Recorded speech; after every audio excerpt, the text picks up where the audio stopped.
legally, we cannot replace sheds anymore. So if my cow house is built in 1995, it's going to have to be replaced pretty soon. And if I replace like for like the exact same building in the same place, I will not get planning permission for it. If my children, whenever they're older, they want to farm, great. But I don't think I would be like desperately encouraging them to do it. Like, yeah. Fly strike, sore feet, mastitis, you get that a bit with cattle as well, fair enough. Lambs with joint ill, dying for just no reason, stuck in their back, try to get a shearer in. You're reminding me why I hate you. Yeah, a million reasons. Worms. Yeah. You're taller than I thought. Well, everyone says that to me. You must be over 6 foot. I'm 6'2", but everyone says that to me. But like when you walked in, I was like, jeez, because you look like quite a wee guy. Yeah. See, if I want to ask it a question now, and this is something which subconsciously happened, and it is very weird. I've realised Are you treated like a person? Yes. Maybe you are weird, so that's okay. But that's fair. Yeah. But even before I ask it something now, I'll be like, morning. It's like, what am I doing? I've been Cammy. I've been Iona. And we're all fed by farmers. Hello and welcome to the Fed by Farmers podcast with me, Cammy Wilson. And me, Iona Murray. This week we are going to be joined by Mr. Andrew Wright from Farm Theory, big time dairy farmer in Northern Ireland. What the locals call it. Is it? Yeah, do you want to try it? Yeah, Northern Ireland. No, that was too posh. Northern Ireland. Oh, was that Northern Irish accent, or was that more like the South trying to speak about the North? Go for a power shower. Is that a power shower? Yeah. A power shower? Power shower. All right. I like that. It's such a random expression. I know. Does anyone ever say I'm going for a power shower? I don't know why I say that. When I'm ever doing an Irish accent, I would always say, go for a power shower. I think that does sound non-Irish. Does it, Ashley? Yeah. Yeah. I guess. I know your da. Your da? I know your da. Oh, sure, now. That's racist. No. Guys, you know we're all having fun. Andrew's a very posh Northern Ireland accent, I will say. He's a very well-educated man. We're going to hear more about him very soon. But first, Iona, what do we have to do every week? What do we enjoy doing every week? My favourite part of the podcast is... Mine too. Is it? Yeah. It's thanking our sponsors. Yeah, absolutely. Who are Crystalyx and Tracesure by Animax. They are indeed every single week. Never changes. Week in, week out. Never changes. They are always here for us and for you guys. So if you're thinking about a bolus for your ewes, should have been done by now, I would say. But some people don't like doing it too early. As we mentioned before, my friend James Nisbet, he likes to bolus them at scanning time because if he boluses with Tracesure too early, he gets too many lambs. Almost too good. It's almost too good. Exactly that. And of course, if your ewes need a little bit of extra high energy, especially in the run up to lambing, then do think about Crystalyx. They back us and they help us bring this content every week. You'll hear more about them later in the podcast. What else could they do, Iona? Well, they could pop onto our website and they could buy a piece of clothing. Yes. We're fully stocked, ready for Christmas. Fully stocked? Yes. New hat colours in and everything? New hat colours, yep. Sorry. No, I was going to say it's a great gift for that miserable bugger in your life that says they don't want anything, and where do you buy them? Wee Tammy. Where do you buy them? Aye, get my bunnet. Yeah, you can't go wrong. You cannot go wrong, and it all goes to a good cause. That's a great thing. It comes to us here at Fed by Farmers. But if you don't want to go online, what could they do? You could drop into your local Cars Billington if you're more of an old-fashioned shopper. You want to see it in person. Yes, there you go. You want to feel it. You want your hands on it. Yes, and you save on shipping. Yes, you do. No shipping in Cars stores. Yeah, so another opportunity there to get your hands on some Fed merch and support the podcast. I don't know, but we missed a Friday chat. We should, just before we go into talking about Andrew, discuss anything that's happened in the last week. Is there anything you'd like to talk about? Yes, I was at a wedding. I was at a wedding on Friday night. Whose wedding was it? So it was Caitlin and Greg's. So Caitlin is one of Rachel's best friends. She was bridesmaid. And so I know Caitlin through her, and it was absolutely brilliant. So although Rachel's kicked you out, she still allows you to be friends with her friends. Is that right? Am I getting that right? She's not kicked me out. No, sorry. Yeah, of course she hasn't. Rachel, if you're listening, of course, so, mutual consent, I'm sure. But yeah, okay. Was it any good? It was honestly one of the best. Was there any independent bachelors there? Single men? Yes. I'm not sure. I wasn't. We probably need a clearer way of identifying them, don't we? Yeah, I know, like a wee badge or something. Why can't we just make it commonplace in today's society that you just wear a badge? Wear a wee badge? Yeah. There's nothing sad about that. I don't think there is. No, me neither. Because it just... Single and searching. Like, what's going on in the badge? Single and searching. There You know? you go. That could be it.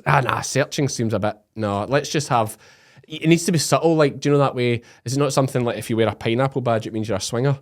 Oh, does it? I think so. So God, I need to get rid of my pineapple badge. That explains a lot. Confusion. Yeah. All these strange people. So you just need something like that that's synonymous with being Other single. singles. So what could be on your badge? Aubergine. An aubergine. Is an aubergine the thing that people... is that the emoji people use for like a willy? No. Is that the purple thing? Yeah. What's that? Is that not an aubergine? Yeah. Bad connotations. But it kind of works. But maybe again given the wrong idea. Also hard to get an aubergine badge. Yeah, you're right.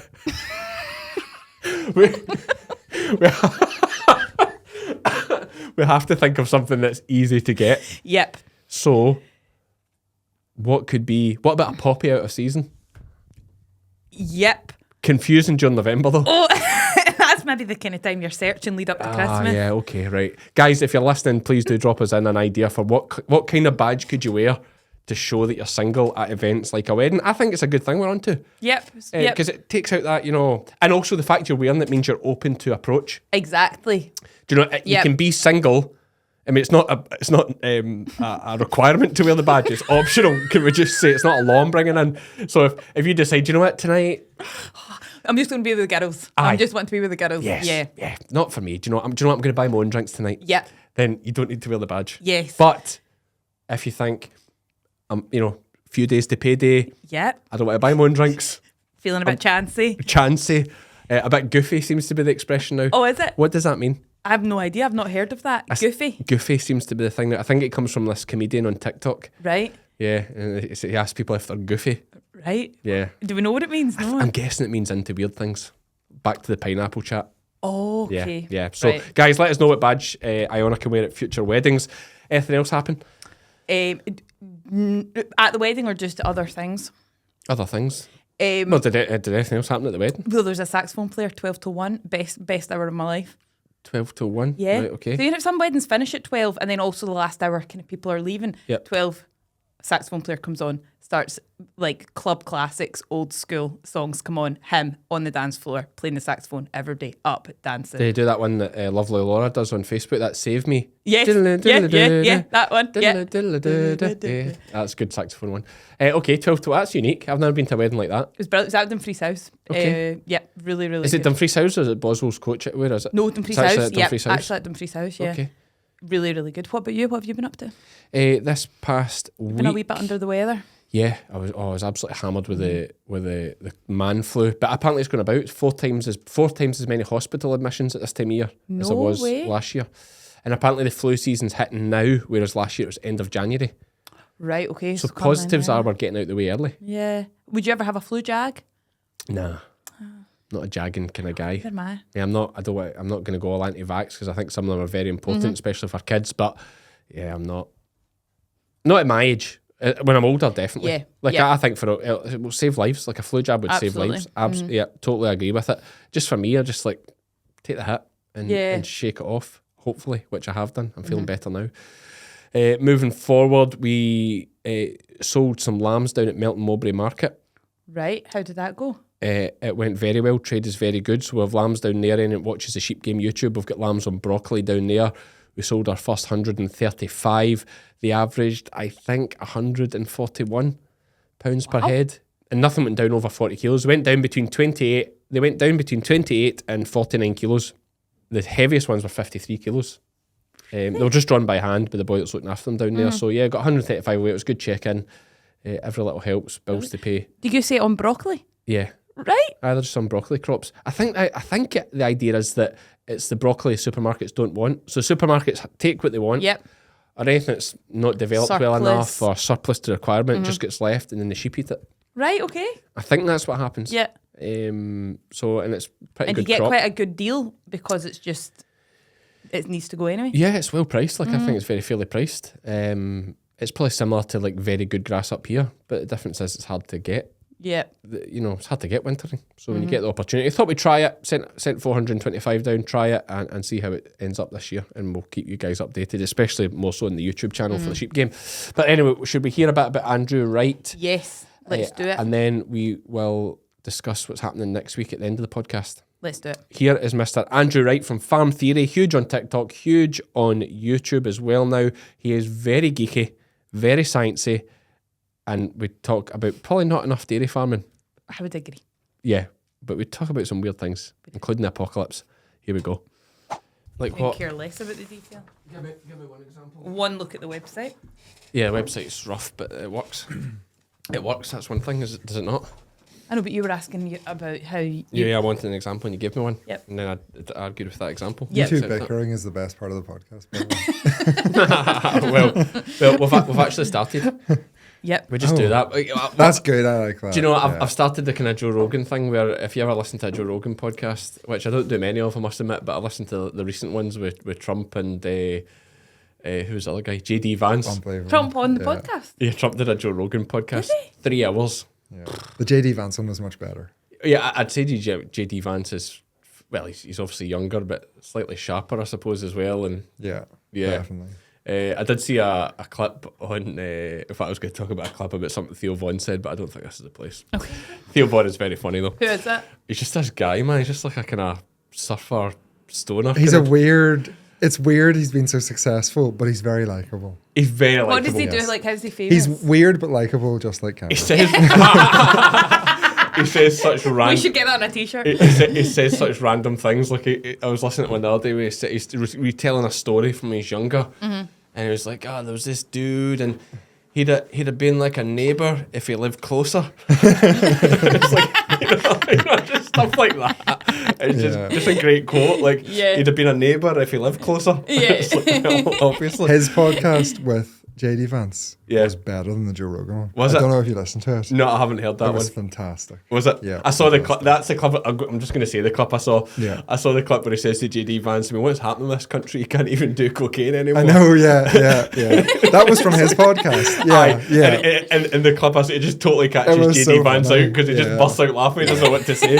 Because his argument is that it's all mixed with fentanyl and all this, these dodgy chemicals. So he's saying, But he had a... like cocaine is actually fine. Yeah, he's saying, he said it used to be fine when it was just cocaine, but now it's mixed with now it's killing everyone. Yeah. And it was a brilliant point he made. It is actually a fair get his point. But it was such a ridiculous way to make it. Yeah. But that's why he's good. Yeah. It actually is a fair point. Well, you should never do cocaine anyway, let me just say. But his point is either cutting it with such shit now that it's actually killing people. Yeah. Whereas back in the Escobar days, there was integrity. There was integrity. Fentanyl is an artificially manufactured version of cocaine, basically. So what is cocaine? Is it natural? It's from... It's because her dad listens. She's got to do all this nonsense. Don't. It is natural, isn't it? Yeah. It Is comes from the cocoa. It comes from the same plant as chocolate. Yes, correct. Yes. That's why chocolate gives you such a buzz. There is some connection there. And then they found out a way to artificially manufacture the active ingredient, which is fentanyl. I may be wrong. This is this is skirting the edge of my knowledge. Yeah. But it's so powerful now, and it's so cheap that it's killing everyone. Yeah. And the deaths in America from it are mental. Insane. Really? I saw some videos like walking through some streets and like all the people that's on it, and they'll literally be like, some of them will be like standing, kind of like when you see a heroin addict after they've taken a hit. Sometimes they'll get in this weird position where they're basically like bent double, but they're still on their feet, just frozen. And it's not in Europe. I didn't realize this either. Oh, is it not? It basically doesn't exist over here. But then near does like it does exist, but like crystal meth isn't a thing here. No. But big in America. Huge. Well, yeah, Breaking Bad. Yeah. But again, crystal meth is just a synthetic, like lab made version of something natural. It'll be copying some ingredient of, I don't know exactly, crack cocaine, I suppose, or I'm not sure what it's copying. Americans take everything too far. Yeah, well, they're inventive. They're inventive. Yeah. So that in this fentanyl thing. But as far as I'm aware, it's not here. But I've been out the police a little while now. But never, like in 12 years in the police, I never had anything to do with crystal meth or anything. Nothing like that. What was the biggie? Heroin?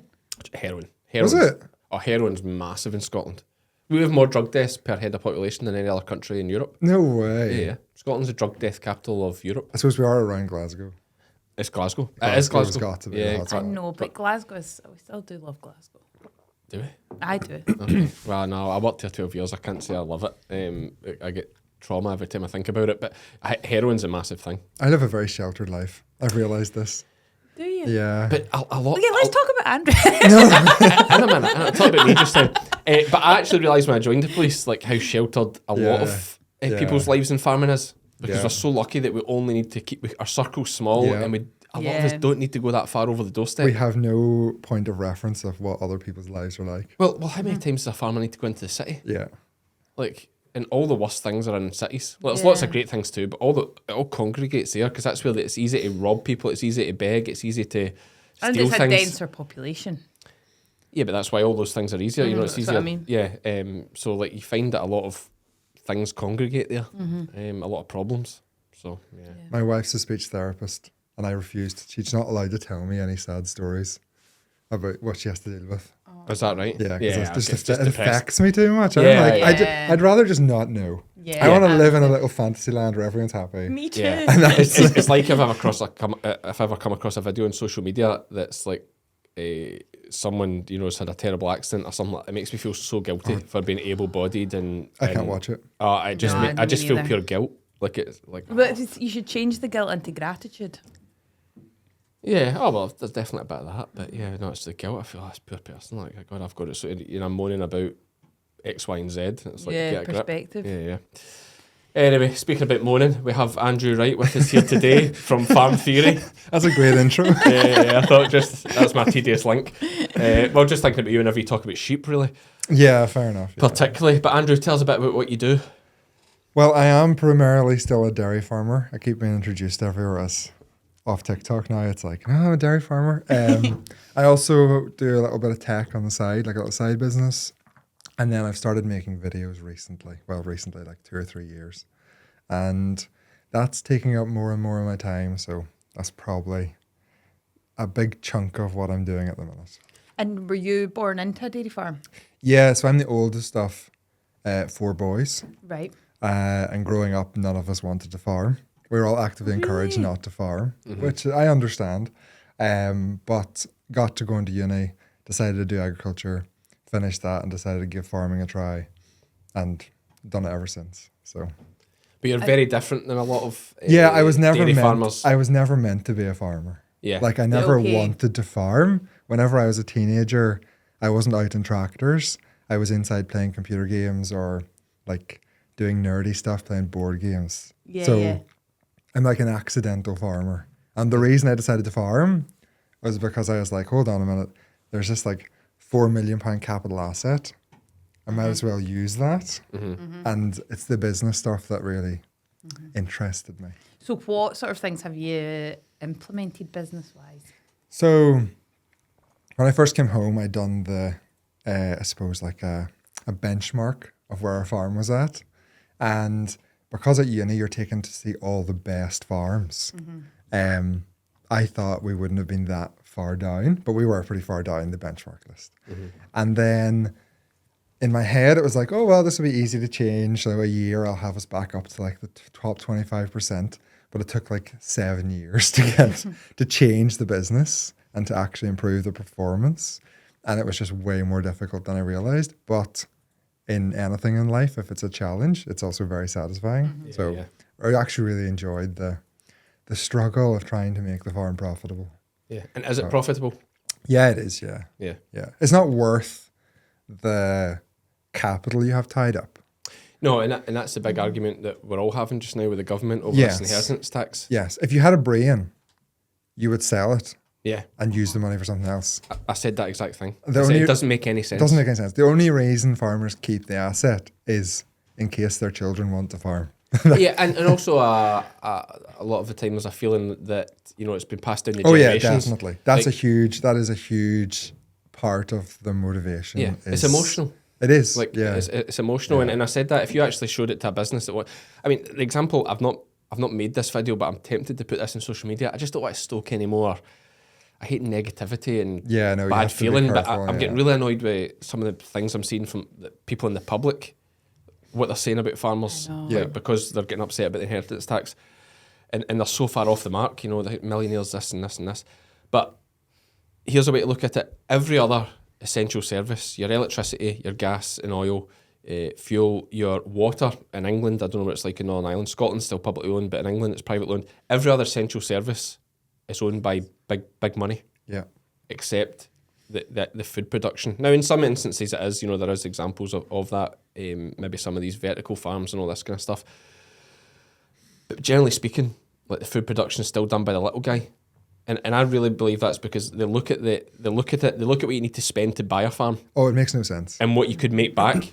And it's like, why the hell would anyone with money invest in that? So the technical term is that agriculture and being a primary producer is an example of perfect competition, where you have an unlimited number of willing suppliers who have very little flexibility in how much they supply. So no matter what price farmers are paid, they will produce the product because you can't just turn on and off the taps. Yeah. And because there's so many of us, there's no cohesive organization. So we don't have an OPEC to cut production if price falls, which means we just get taken advantage of. Yeah, but do you not think that when this isn't, it's not great, the inheritance tax thing, of course it's not, and it'll affect many, although I think now we've had a wee while to process it and actually look at it. It's maybe not as bad as it first seemed. In some cases, that there is ways of getting around it. In terms of, you know, it now looks like you get £2 million of allowance when you include the personal allowance in there. There's also the other scope that if the mother and father leave you half the farm each as they go, you can really almost... You can work around You can basically get a £4 million farm tax-free if, you know, working it that way. If it all went to plan, that doesn't always happen. But it's not as bad as we first feared. I still think the threshold is the big issue. They should be raising that threshold a bit. Yeah, it's not as, like, but for me, I seen this coming as such, and I got everything sorted out before the 30th of October, pretty much. So it doesn't actually affect me until the next generation. And my issue with it, which has taken some time for me to sort of think this through in my head, like a couple of days or a week, but if that £1 million threshold doesn't change and land prices continue to increase the way they have, inflation degrades that. Whilst it might not be an issue now, it might not be an issue in 5 or 10 years, but the only opportunity to stop this being a big issue in 30 years is at this moment. You know, it's never going backwards. So that's why my sort of opinion on it shifted, in that this is the chance to prevent a problem in 30 years. And when you're dealing with farms that are generational, you sometimes have to sort of really think that far ahead. Absolutely. And how did it work? Are any of your 3 brothers, are they involved? No, it was very simple. I said, if any of you want to farm, I'm not farming, because it just makes no sense.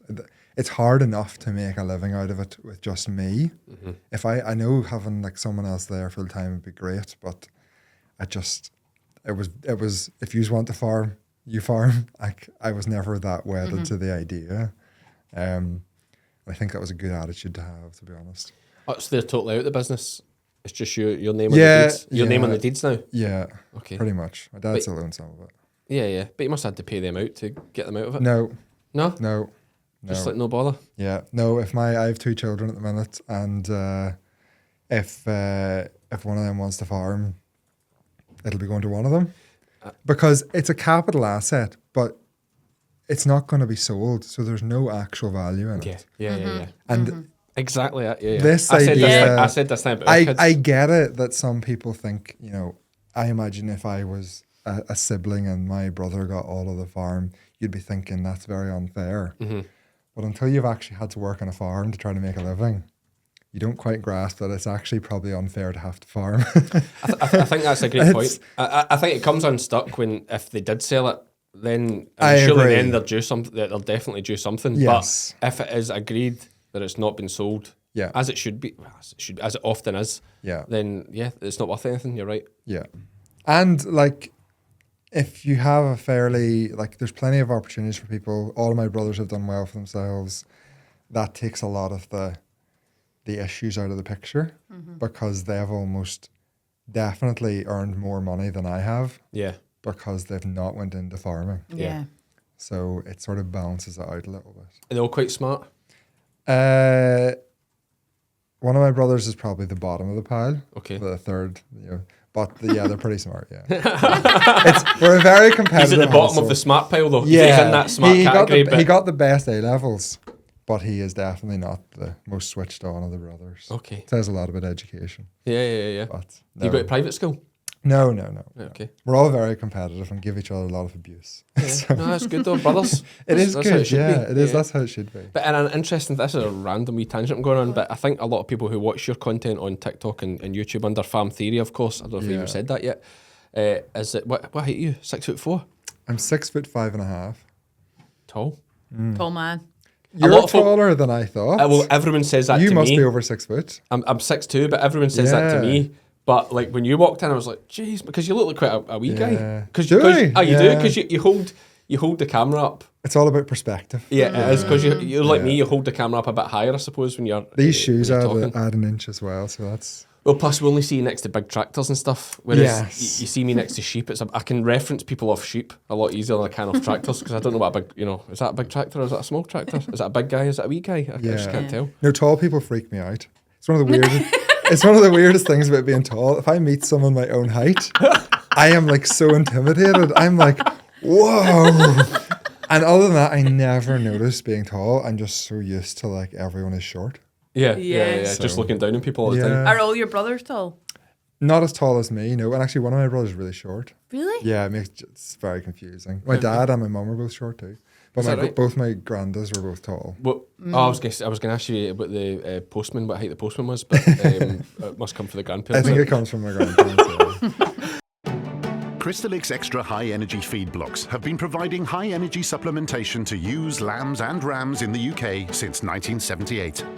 Packed full of protein, vitamins, minerals and trace elements, Crystalyx Extra High Energy has been proven to increase live lamb numbers and improve lamb daily live weight gain at a cost of only 4 to 7 pence per ewe per day. To view the full Crystalyx range and find your nearest stockist, visit crystalyx-global.com. And you were saying that the point, I went on a wee tangent again, but the point we're making about this threshold, before I deviated off that, and you were talking about the £1 million today is not £1 million in 10 years. Yeah. It's the same almost, I think they maybe call it a stealth tax as such, with like the tax threshold. You get £12,500 tax free. Yeah. But £12,500 today was, £7,000 10 years ago when it came in. So actually we're all getting taxed much, much more. So they're already raising millions of pounds more. Highest tax burden since 1948.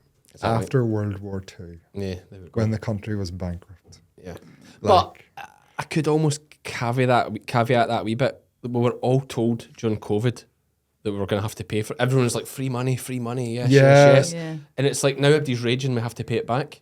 And it's like, well, like, you were told during that you're going to suffer. Here's the problem. There were people forecasting that we were going to pay for this for 40 years. Here's the problem. We're not paying it back. No, they just waste it. No, but the government is still borrowing 110 billion a year. Yeah. Who from? I love that. There's a great joke about that. Have you seen Kevin Bridges? It's like, who did all this money to? Ironically, Genuinely. here's the Cayman Islands. What's the Cayman Islands going to do? It's the Bank of England. So the money is produced from thin air. There's nothing behind it. I know this sounds ridiculous, but it's true. Most of the debt from the government borrows is from the Bank of England through gilts. And they pay interest on it, but it is not actually, it doesn't come from anywhere, which is why politicians continue to run such a big deficit, because there's a strong economic argument that you can just produce money from thin air. The problem with doing that is inflation. Yeah, which is what we see from COVID. Yeah, yes. COVID, they printed money. Yes, and it quantitative easing, that's what it basically is, making money from nothing. And the downside doing it is that all of us, because of inflation, get fundamentally poorer. It just dilutes down what we earn, what it costs to buy things. And and it's going to take years to we're screwed. Sort itself out. Oh, I am convinced there's going to be a day of reckoning. Like, what is the day of reckoning going to look like? I have no idea, but I hate things like that. every 30 years we have a big crash. 1992, 1993, there was the spike in interest rates up to 13%, and then we had 2008. I'll probably do something again. Everyone thought it would happen after COVID, but it didn't.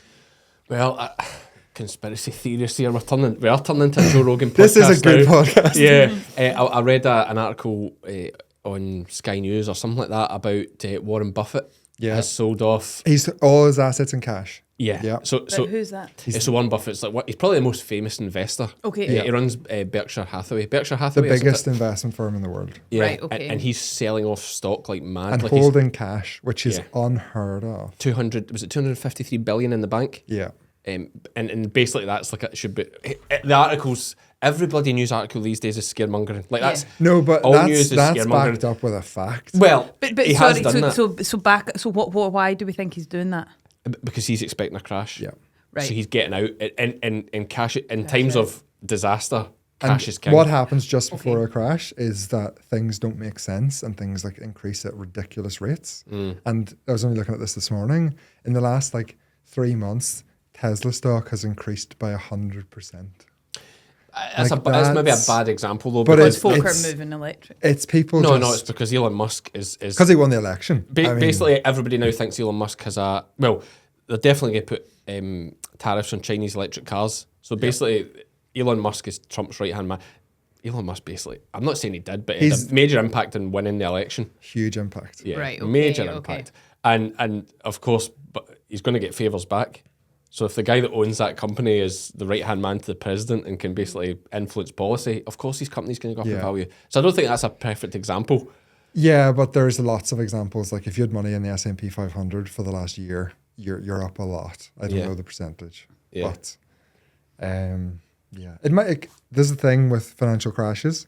No one can predict when it's going to happen. Well, and if you watch The Big Short, some people can. well, like one man. Yeah. If everyone thinks something's going to happen, it doesn't happen. That's Yeah. the rule of economics. Yeah. Because they correct themselves. Because they before correct themselves before it. Yeah. So No, it's interesting. So we should be shorting the crash again.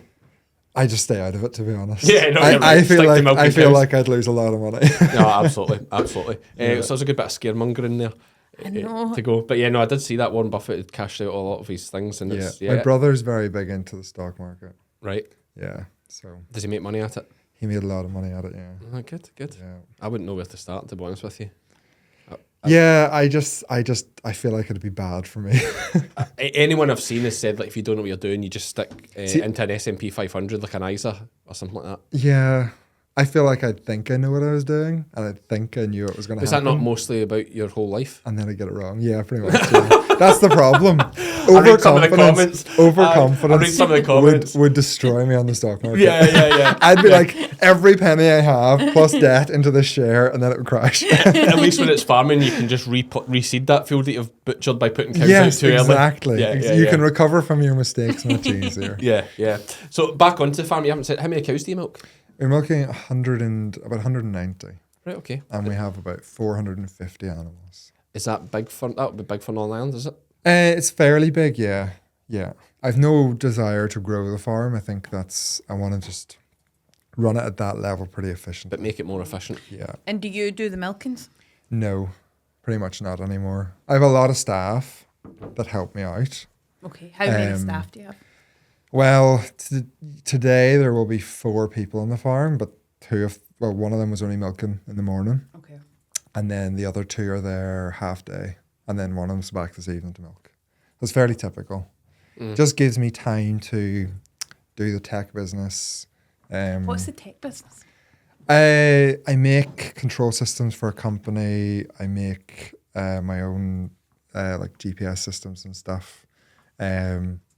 Very steep learning curve with that sort of stuff. So I've taken it kind of slow, but it does take a lot of my time. And are you self-taught on that? Yes. It is very interesting. Yeah. Oh, I always introduce you and describe you as an absolute geek. And like I am, yeah. Oh, definitely. You can tell that from your But videos. here's the thing with tech. Like, see all this chat about AI, and like, I don't think farmers have any point of reference about what AI is going to do to the world.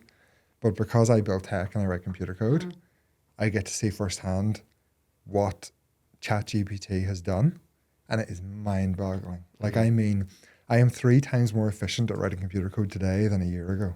Because that helps you. Because you can literally just tell it what you want. It'll give you the code, and maybe you have to tweak 1 or 2 things, and it just works. Like, It's So what, it just does it for you? Yeah, and it's just mind-boggling. Like I was chatting to a teacher last week, and I said to her she has to do personalized learning plans, which are like for if a student has a need, they have to do a plan. She was like, I spend like an hour or 2 hours doing personalized learning plans. And I was like, use ChatGPT. And she came back to me a few days ago and she was like, it done it for me in like 5 minutes. Mm-hmm. Like, it's such a life hack, even for videos and scripts and everything. Yeah, like things like that is where it really stands on its own. You know, there's lots of benefits to the AI thing. Like that is one example, saving time for teachers, of course. Another one that I saw was like basically every village in Africa can have like a fully trained GP yeah. with like access to every piece of data, Yeah. an example of everything that's ever happened in the history of human health science, and can give you an answer like that. And in farming too, like if you have any questions at all, maybe in the olden days you would have had to go and try and find your farm advisor and ask their opinion, or like go and ask your nutritionist, and they often would give you bad advice. Mm-hmm. You can just add ChatGPT, and in like 10 seconds on your phone for free, it'll give you the answer. So does ChatGPT just collate all the information that's on the internet? Yeah, that's essentially how it was trained. And then they went through with humans and done like a weighting thing so that they could sort of validate if the answers are correct or not. And after that point, they do not understand why it worked so well, but it just did work so well. And Elon Musk and X has built the world's largest supercomputer by a factor of 2 just to train Grok, which is their version of ChatGPT.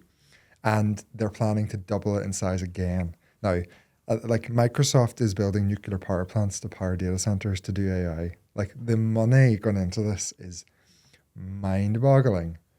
But it's like if you were in the 90s and I was sitting here chatting to you two about the internet, same thing with AI.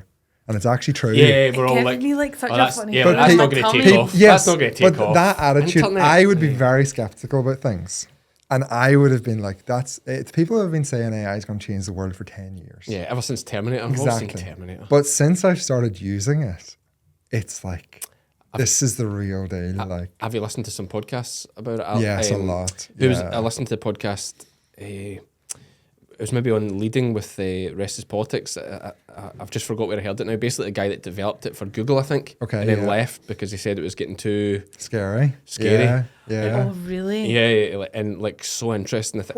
Just because it knows It's so much. it's the speed it learns. It's the speed it teaches itself. Yes. So when they started, they could leave it working on a problem for a week or something, and it would. Part of the AI magic is that it learns from its mistakes. Yeah. And never makes that mistake like again. a human being. Yes. Yeah, but like on steroids. better. Yeah. And but what he found by the end of it, they were setting at a complex problem and it was doing it in like 10 seconds. I chat to my chat GPT now, like I say to it evening or morning. It's very strange. You get Do you use voice? No, whenever I'm you just type? See, if I want to ask it a question now, and this is something which subconsciously happened, and it is very weird. I've realized you it's treat it weird. like a person? Yes. Yeah, but you are weird, so that's okay. But that's fair. Yeah. But even before I ask it something now, I'll be like, morning. It's like, what am I doing? And will it reply back to you? Yeah. Oh, it's so scary. I hate it. I used AI to make a theme song for Farm Theory News. And it was like, how has this happened? I just made a song by using ChatGPT to write the lyrics and then this other AI to make the music. And I was like, 2 years ago, it would have cost me £5,000 to get this made. Yeah. Al's cousins that's done all the artwork here and made that sign behind us. Oh, he's out of business. He's out of business. He is, absolutely. He is out of business. But he's going to come with us and make videos and stuff, so don't worry, he'll be absolutely fine. He's class at making videos. But Al's did a song for the sheep game. Mm-hmm. He did a song for Hoof GP with the exact same process you're saying, and one for Doscone Farm as well. Yeah. Just the same thing, ChatGPT. And I'm So trying to... So could you just say to it, can you make me a poster with a tractor? A blue tractor from the sky?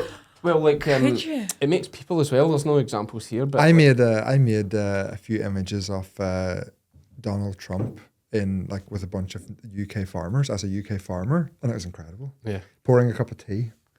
Well, like, I can't remember and you why. just tell it. Yeah. See if you look on the Fed by Farmers website, fedbyfarmers.co.uk, there's images there of people wearing Fed gear that aren't real people. Oh, They're Jesus. AI. Yeah. Nice. Just because we set it up, and we've still not had the chance. Joking. No, we've still not had the chance to do. I wondered who they were. Aye. Oh, You thought they were real? Oh no, they are real. No, I 100% thought they were real. To look at, they are real, but during the telltale with AI, although I think it's better now, they don't have 5 fingers in their hand. So if you go to the Fed website, look at these images and how real they are. Buy a hoodie as well. They don't have. They're bad at doing fingers. You only have 4 fingers on your. If you actually look at people, there's one I think they're feeding cattle. Oh, right. And the one there's a lady driving a tractor, I think, and she's only got 3 fingers. I think it's only 3 fingers and a thumb. But so next time you would just say with Add 5 fingers. yeah. It's still, even when you say that, I think maybe it's better now. The rate of progress is. It's unreal. But yeah, no, even when you try and tell them, do it again, but give it 5 fingers, it just couldn't do fingers for some reason. Do you know what? This feels like It's we're maybe on against a brink. fingers, because fingers are a big threat to it. There's AI podcasts now. Fingers are a big threat to AI. You will be replaced by a podcast now, or by an AI next year. In fact, Alice has sent me this as well. Can we just insert a little clip here? Now, the clip you're going to put in is a AI podcast talking to you about the sheep game. And both the people you hear now are fake. They're AI robots talking about this podcast. This will blow your mind. This is going to terrify some farmers. All right, everyone, get ready for another deep dive. We're heading over to Scotland today. Scotland. Yeah. Specifically, we're going to be looking at a recent episode of the Fed by Farmers podcast. Oh, cool. Which, let me tell you, this episode is jam-packed. Is it ever? With all sorts of interesting stuff. We've got sheep breeding, family traditions. We've even got a little bit of daylight saving time in there. Yeah. I mean, you name it, it's probably in this episode. It's amazing how they fit it all in, huh? Oh, absolutely. So are you ready to jump in? Absolutely. Let's do it. All right. So the first thing that really caught my attention, I mean, my jaw literally dropped when I heard this. Okay. What is it? Was the story of a sheep that sold for, get this, 65,000 pounds. Wow. For one sheep. For one sheep. That's incredible. That's a famous Lanark sale. 65,000 pounds. That's more than, like, a luxury car. That's more than most cars, period. I know. I was blown away. Yeah, and it really gives you a sense of just how big the world of, like, elite sheep breeding is. Yeah. Did I not play you that? Yeah. The man and woman talking to each other. It feels they like laugh and they pause and they stutter Yeah. and they do everything. So yeah, that what you just heard there was totally AI. But the scary thing about it is that people have promised this for so long, and it was always a disappointment. It was never actually impressive.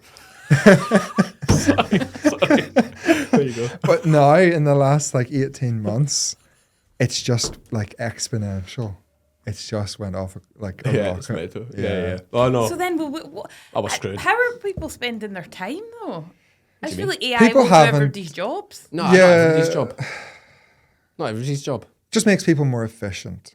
So if you're doing computer science at university, I was chatting to a girl who is doing it, and the way I put it to her was, the 10 best in her class will be even more successful, because you need the creativity of a human being to sort of guide the AI to develop and create things. Plus- The other 90% are snookered. Yeah. Plus, I was going to say, plus one thing that everybody's forgetting in terms of employment, like we're going to need every single able-bodied man over the age of 16 and under the age of 60 to fight these things. So like everybody's going to have a job. Yeah, that's very true. Like in fact, 2024, let's say this happens 2030, we'll recruit women as well. You know, it's a modern world, equality. So we're like, everyone's going to have a job, Iona. when we go to worry. war with the robots. Yeah. Don't get me wrong. Right, let's change the subject. I don't like this The anymore. pay will be crap. It'll all be back to cash. That's why we can't get rid of cash, because see the day they take over the banks. It'll be barter culture. Yeah, Warren I'll Buffett's trade you actually got milk his for a 200. sheep. Yeah. Actually, there was something nice about that, wouldn't there? Well, there wouldn't, because you go out to your field of sheep and they'd all be gone. This is very off topic, but I have regular... Off topic on this podcast? I know. I have regular thoughts about what would I do in an apocalypse. Go on. You've been watching The Walking Dead. I'm a big fan of apocalypse podcasts and audiobooks and stuff. Yeah. Right. Okay. What would you do? Go What to kind the, of apocalypse first? An AI one or like a Walking Dead zombie probably one? Or nuclear attack. That's by far the most Nuclear? likely. Yeah. Yeah, okay. Yeah. Our politicians are idiots, like. But Yeah. west of Ireland, find an island, Okay. steal a boat, get to the island, and just farm. Okay. That's westerly winds. And when you're saying apocalypse, what are you picturing happening? If it's like the amount of nuclear weapons in this world. This is very off topic. This is the weirdest podcast you've ever done. But people sort of don't think about it because it's been common knowledge for so long that there is like 20,000 nuclear weapons in this world, and each one of them weapons could wipe out like multiple cities. the scale of what exists to destroy us like my worst is thing. He's a real laugh. it's crazy. Well, though. that's Scotland's big thing, but we've got a heap of them. You know, Trident, yeah. So it's not far from here. No, it's not. Oh, Yeah. wipe out the whole like west coast. Like I think it reaches Glasgow. I'm sure we've got a weapons facility in Beath, which is 5 miles from here. Yeah, Why? For Ministry of Defence. it's mutually assured destruction. So if someone was to attack us, we would annihilate them. This is the crazy thing. It's like there's no scale of this. It's total annihilation of the world, Yeah. or else nothing. I think it's 9 countries in the world, or 10. Is it 9 or 10 countries in the world have nuclear weapons? Yeah. And there's only like two or three in Europe. France, us, not sure who the other one is. In Europe that has it, and then obviously Russia, China, India, the United States all have nuclear weapons. And it is kind of this, there's this old nonsense about you need to have them to get your foot, to get a seat at the table with the big boys. I do think it's been successful in that it's definitely cut down on wars. You basically cannot go to war with another country with nuclear weapons. Yeah, nobody will attack a country with No. nuclear weapons. Yeah, and that's showing Russia's big thing. Russia-Ukraine is Yeah. the reason why the West is using the proxy of Ukraine is they can't risk Going directly to war. going directly. Yeah, because it goes. I suppose, getting really, really dark in here, I tell you. But it goes back to the whole thing. Like if AH had been stuck in that bunker and he's down to his last bullet and he's just got a red button in front of him. Yeah. And the war's lost. He would have 100%. 100%. Any of those 100%. those crazy leaders that want to attack other countries would press that button. Yeah. And then maybe use the bullet. And there's also this is the last thing I'll say on this topic. I promise. Yeah, let's get serious again. There's also Let's talk about the price of milk. There's also like tactical nuclear weapons, which are like small scale. So if you imagine if Russia was actually under pressure and the NATO was in their country, the use of a tactical nuclear weapon to just stop it completely would be like, it's not as bad as a full scale attack, but maybe that then leads on to a retaliation, which then it's scary. It is scary. You better not thinking about this. I apologize, Iona. We have destroyed her day. You know you have. Listen, we're all fine. We're all fine. A really good BBC show with Martin Compson's in it, and I can't remember what it's called now, but it's basically based on a submarine, a nuclear submarine. It was interesting. I didn't realise they keep these submarines like moving Constantly active at sea. constantly. So the actual submarine is nuclear powered. Yep. So it like has a ever going power source, and they're constantly There's moving. always one UK nuclear submarine at sea ready to strike. Yeah, ready to go like that, and it has to be stealth, hidden, so the enemy. So even if they hit, the idea is that even if they hit your weapons depot or where you keep You your have nukes, a retaliation. And there's 20. Mad, isn't I think there's like 16 missiles in each submarine, and each missile has, I don't know the numbers, like 6 or 7 warheads. So the amount of destruction from one submarine. The money though, like I wonder, it'll be public knowledge somewhere. The money that's spent keeping that thing moving all the time, just in case. What are your children called?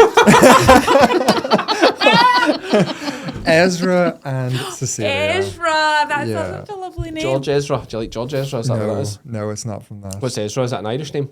No, it's a biblical name. Okay. Yeah. Are you religious? You biblical? Yeah. It's fascinating whenever you say Ezra, you can tell then who is religious and who's not. Yeah. I'm like George Ezra. Like, as in George? Extremely And you're easy. like son of Joseph. Yeah. And then Son of Gabriel. my son's name is a biblical name, and then my daughter was named after Cecilia from New Girl.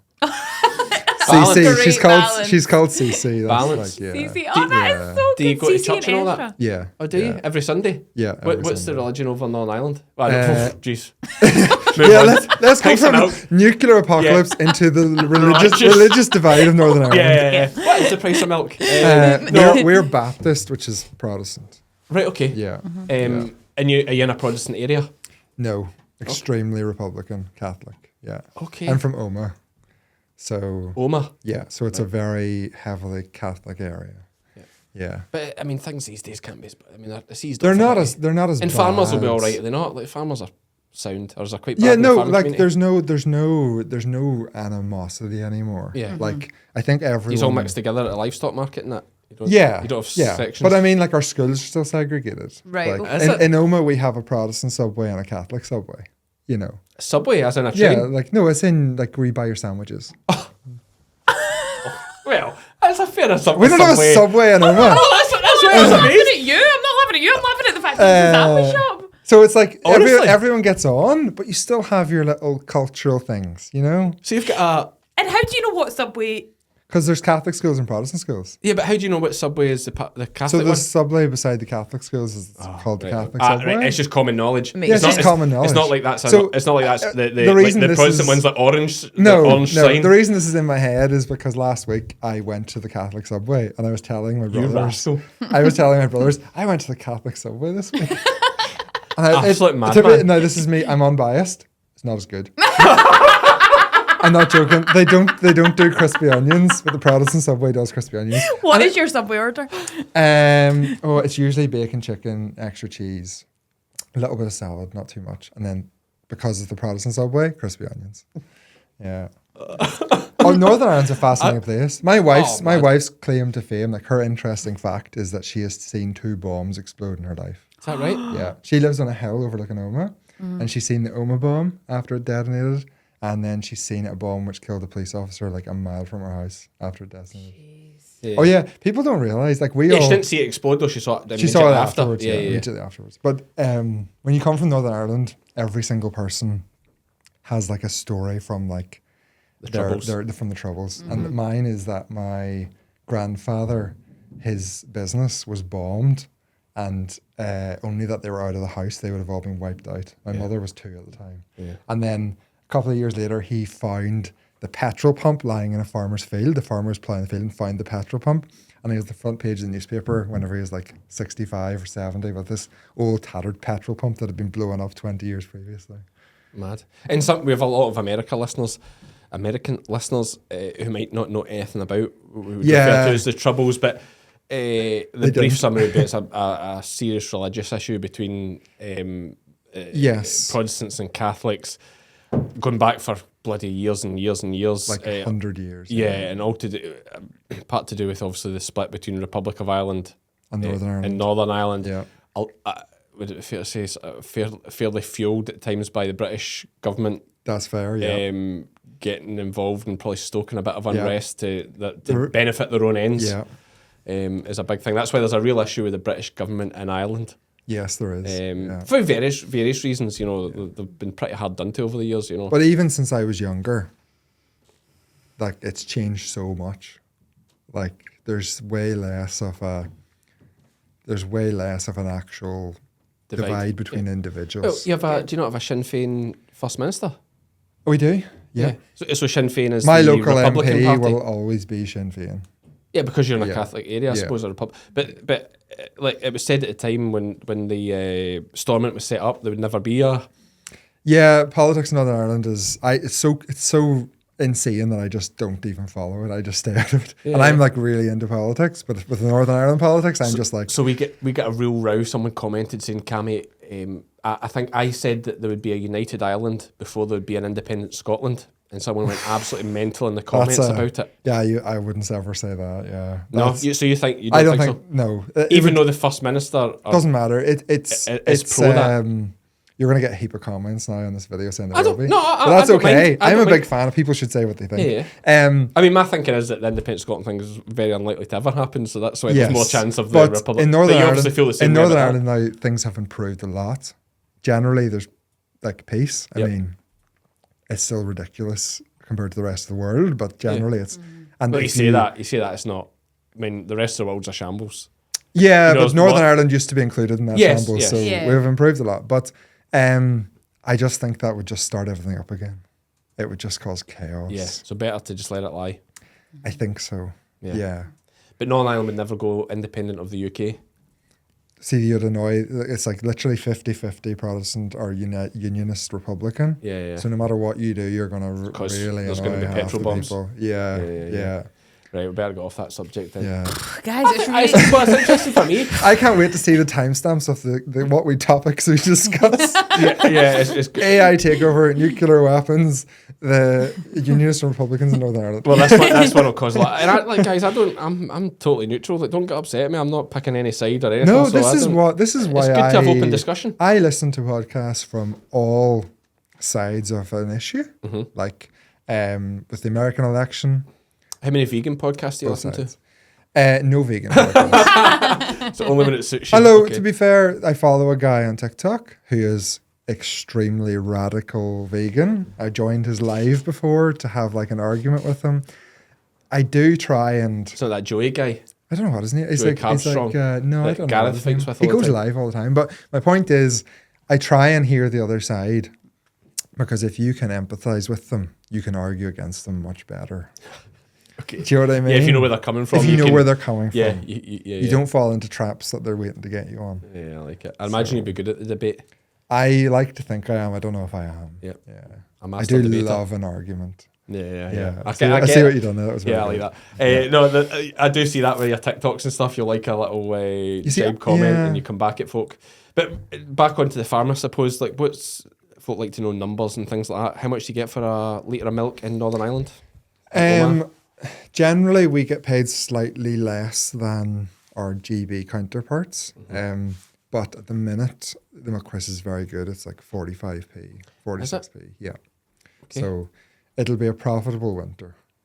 And are you in a contract with, does it work the same as over here? Yeah, I'm in a co-op. So we're part owners of the company and they process the milk. Okay. Yeah.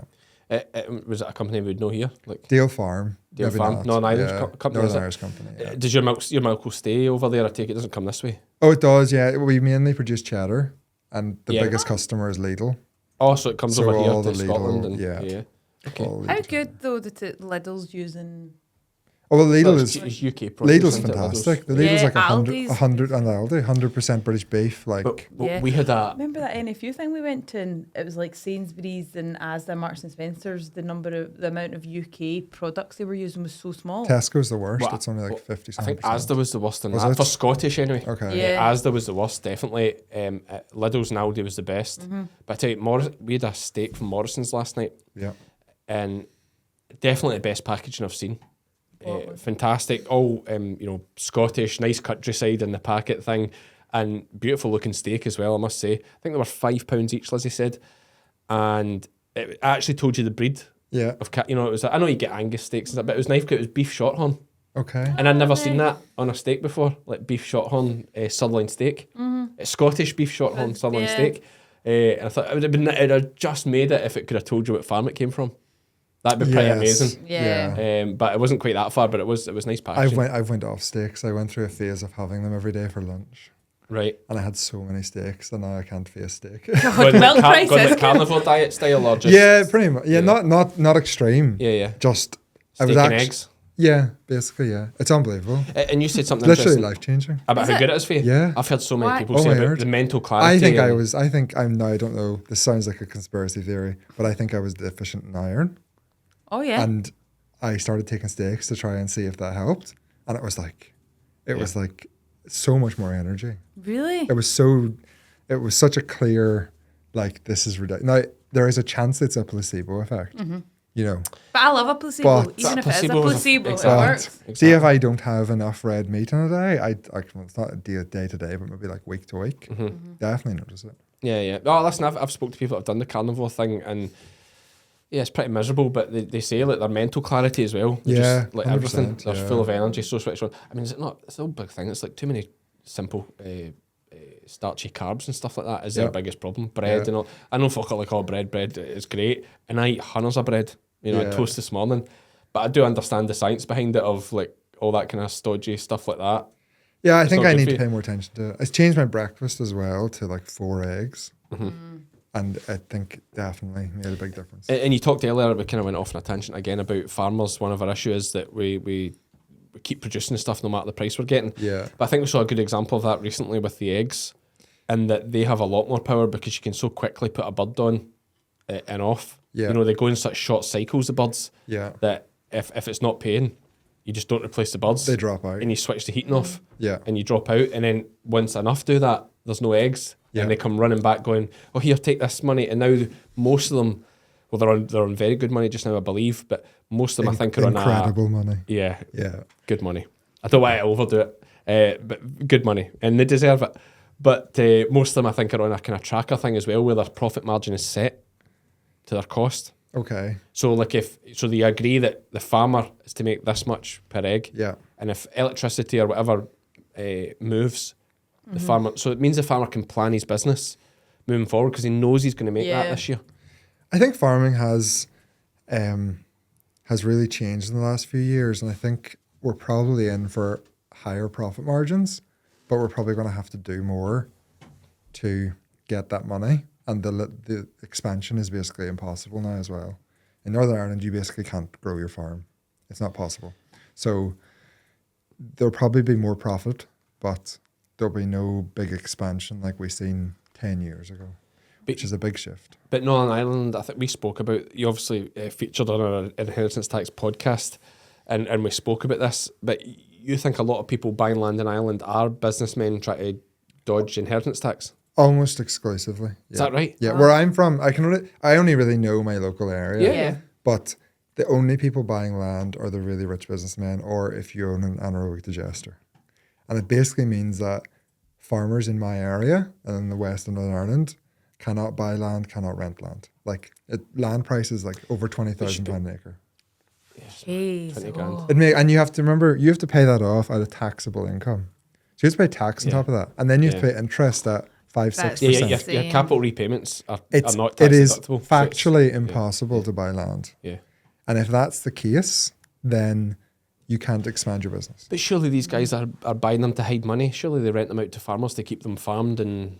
Yeah, most of them will rent it out. Yeah. But yeah. This year, I'm losing like 50 acres that I farmed because of a new road.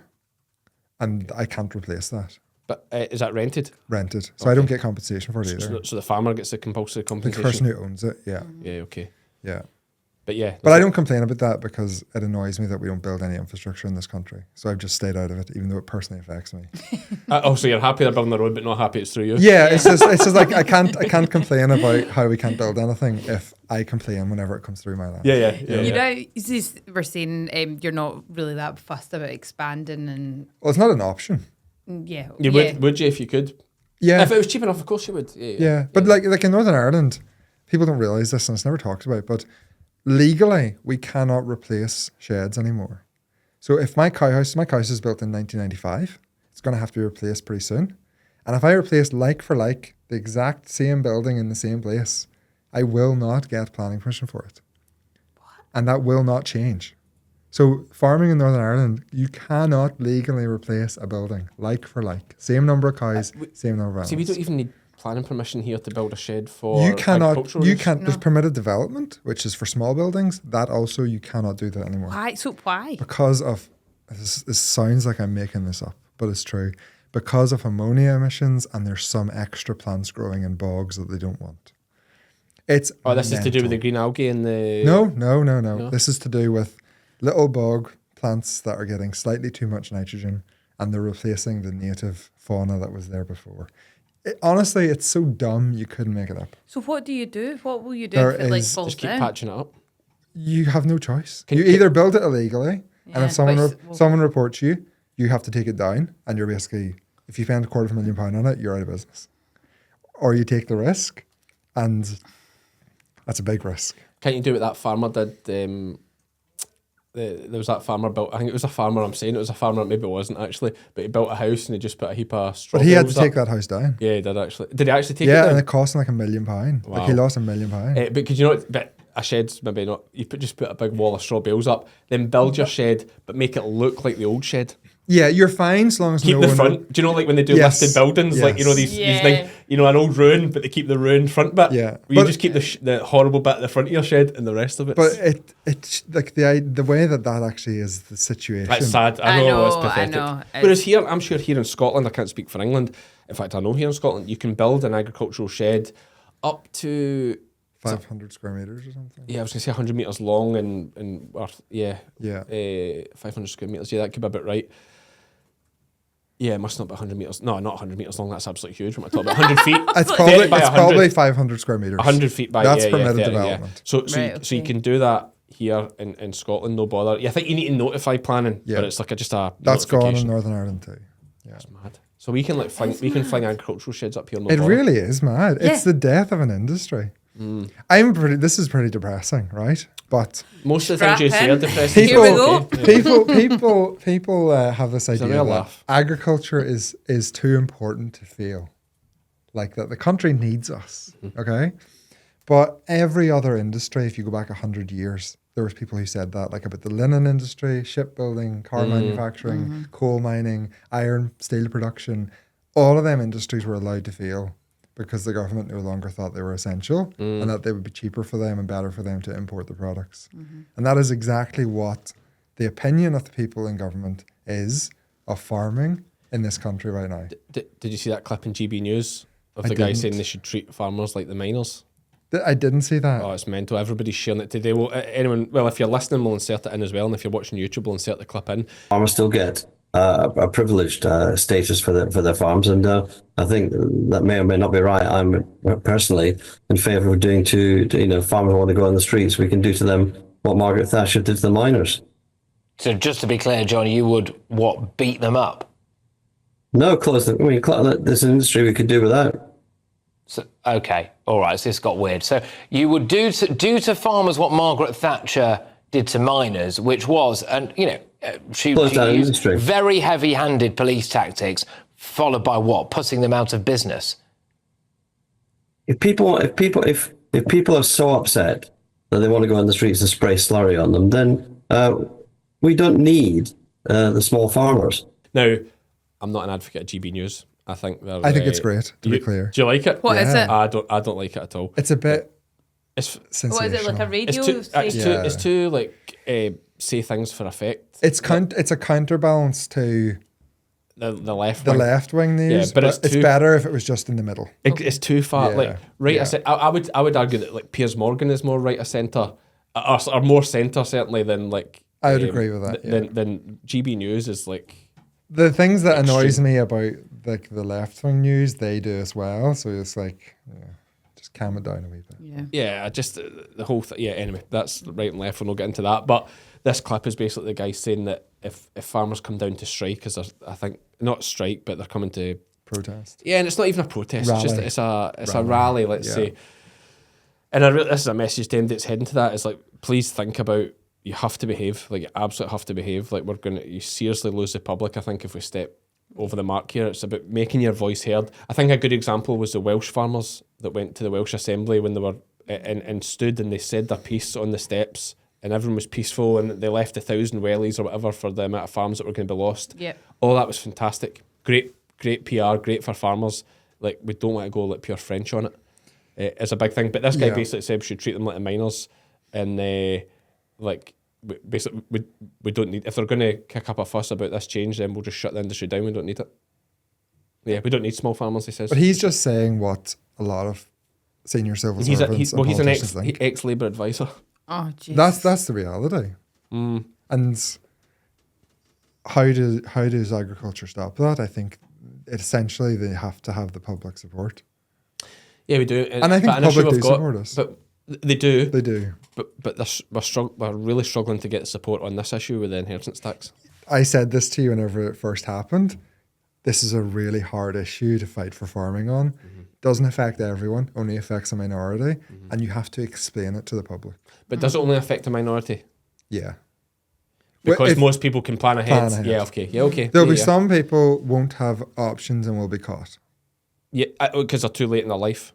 Or they just own the farm's got too valuable and there's nothing they can do. Yeah. And every single alternative has downsides. Like on the podcast that was out last week about this, it was him that mentioned that if you pass it on and your father or whatever survives for the 7 years and you use a gift, the fact that it's revalued for capital gains is a huge downside.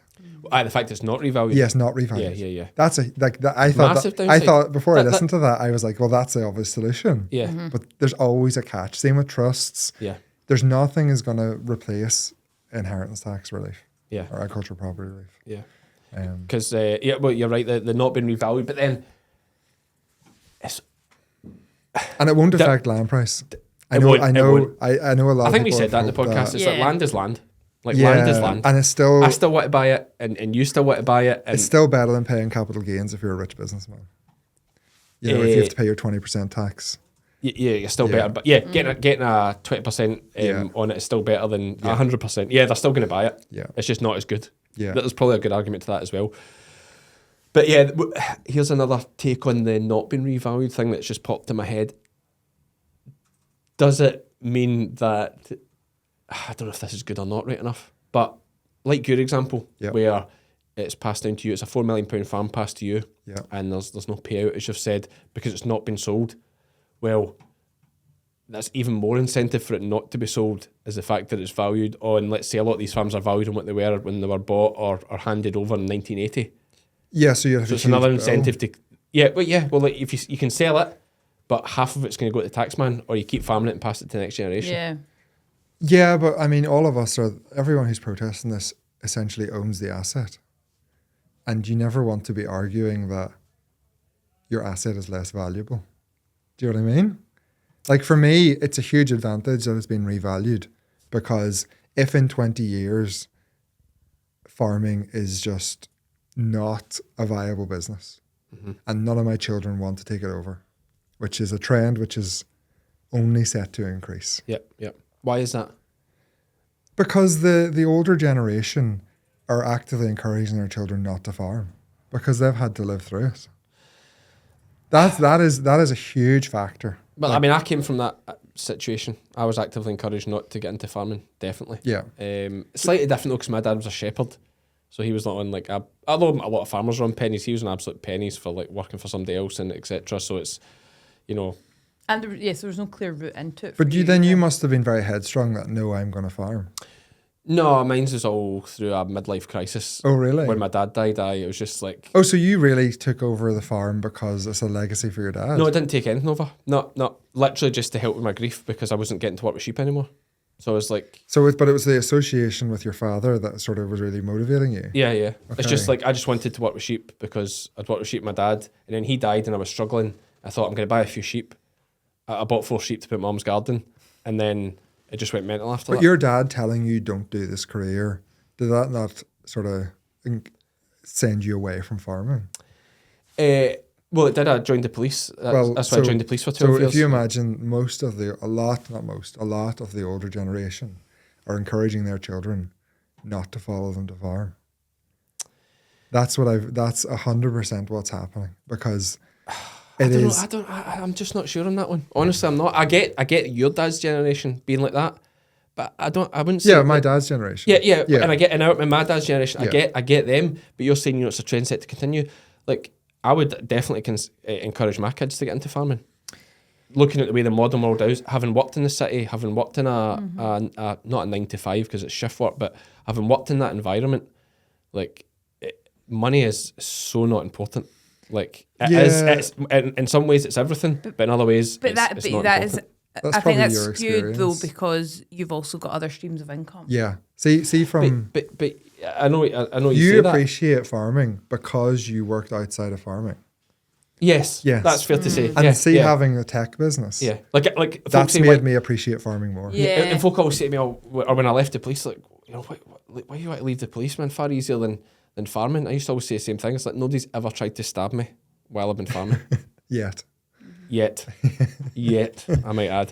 But like, folk have this misconception sometimes that farming's the hardest job in the world, but it isn't. It is such a pure, amazing thing. Now, making a living at it can be bloody hard. But like, farming is just the actual day-to-day of farming. It just makes my... Like, even, don't matter, I love all these conversations and all this, but all the other stuff I do outside, whether it's telly or it's speaking things and all these other things I do to earn an income to help me farm, don't give me anywhere near the pleasure of just going and dozing sheep. I know you hate sheep, so you can't get into that. But like, that's what I want to do. But it just feels different. Like, see, even if I've not been at the farm for like a few weeks, it's like I can feel it. I don't know. I feel like But I feel like for you, farming is like your hobby.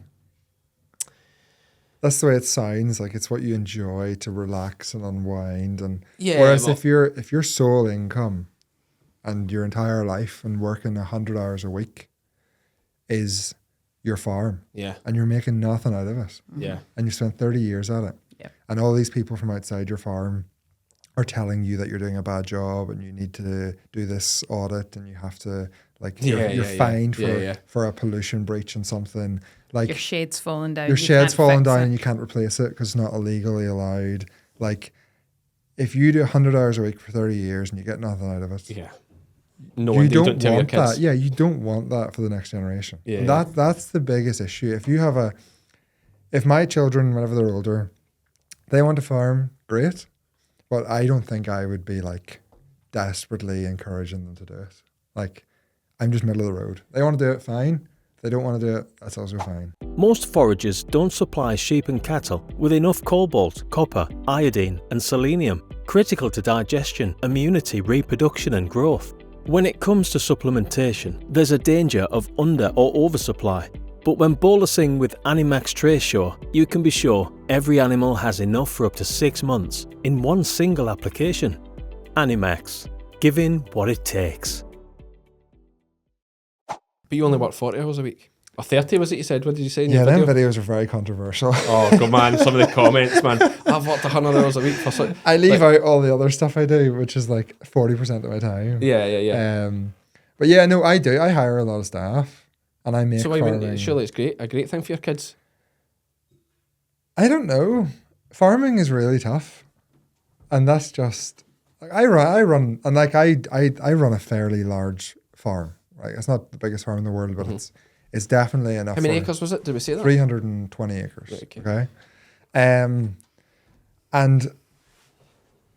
I am basically the sole person in charge of it. Like my dad's there, but he hated all the bookwork stuff, the business side of it. So he is from like 10 years ago. He's had nothing to do with it.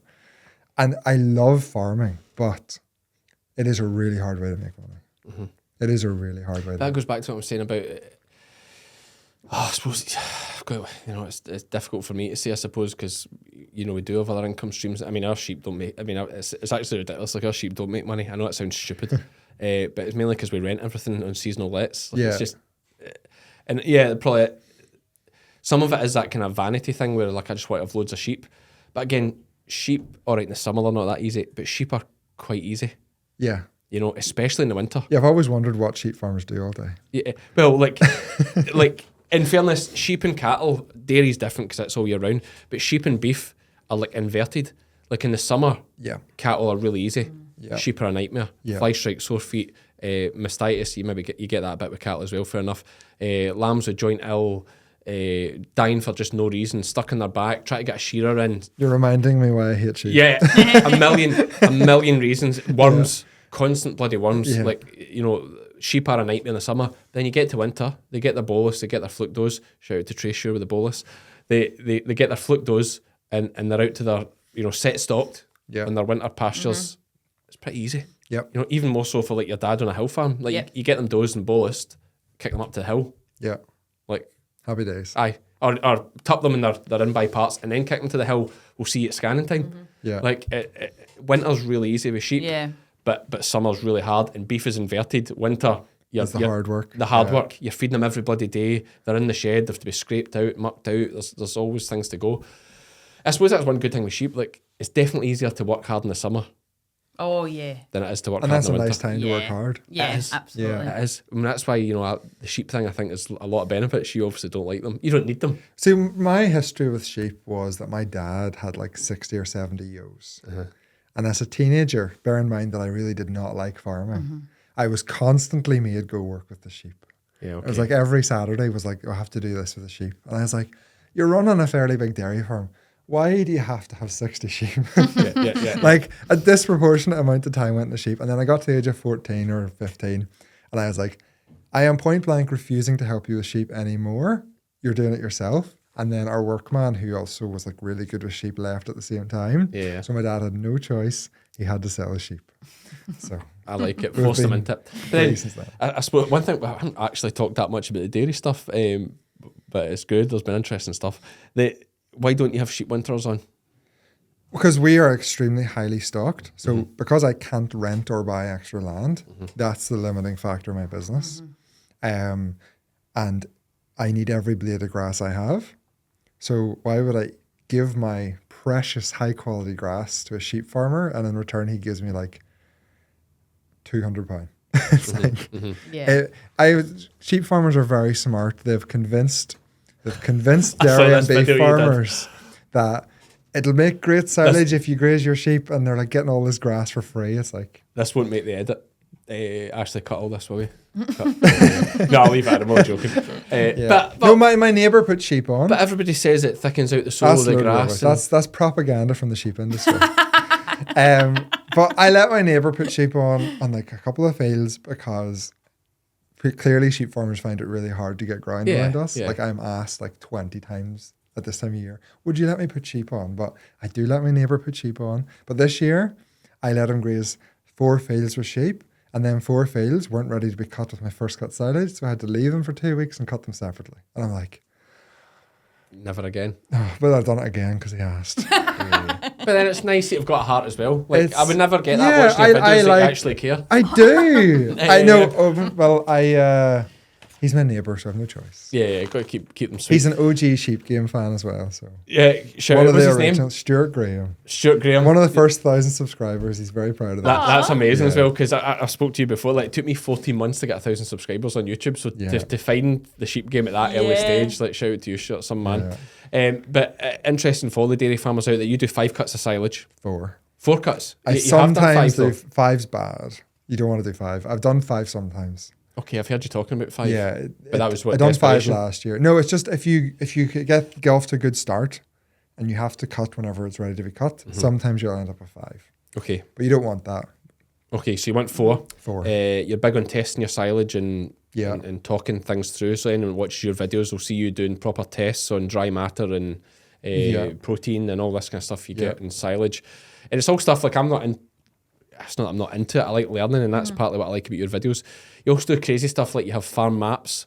Yeah. Where you can show you can show where every tractor's been on the farm. Yeah. So you can see where every tractor's been on the farm to see where areas I tried to do are. controlled traffic farming a few years ago. To mean that tractors don't go the same way all the time? They do go the same way all the the time. do? Sorry, right. It did not work, but it was a good test. Because nobody listened to you? Yes, and the fields are too small, so it just was too much of a headache. Okay. And that one thing, a lot of small fields in Northern Ireland, is it? What's your average field size? For us, it's probably like 7 or 8 acres. Mental. Yeah. Mental.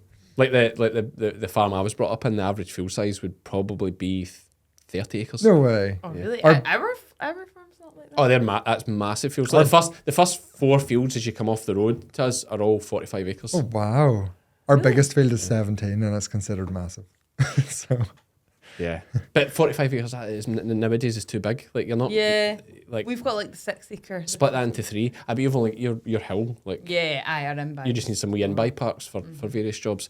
So okay, really small fields, nuki and not that easy. But you use I don't know the names of these things, but you basically lift the silage yourself with a trailed thing. I lift the silage myself. We try to do as much as possible ourselves. So would you call that thing that you do it behind? You drag it behind the tractor? It's a trailed harvester. It's a JF 1260. Okay, and does that still gives? What's the benefits of that over? The biggest benefit is a chopper better. Is what I'm asking. Right. So our entire business is based around grass. Okay. So we graze our cows. We try and make the best silage possible, and we try and feed as little meal as possible. And basically every other aspect of our business is a consequence of that decision. So our milk yields are 8,000 litres per cow per year because we graze them. So it's really hard to get above that if you graze your cows. Our milk from forage, which is how much milk we get from the grass that we produce, is 3,000 litres. So that extra 5,000 litres above the 3,000 is all coming from bought-in feed. Okay, so it means our meal bill is smaller, but grass silage is more important than it would be for a farm who maybe is feeding a lot of meal and getting higher litres.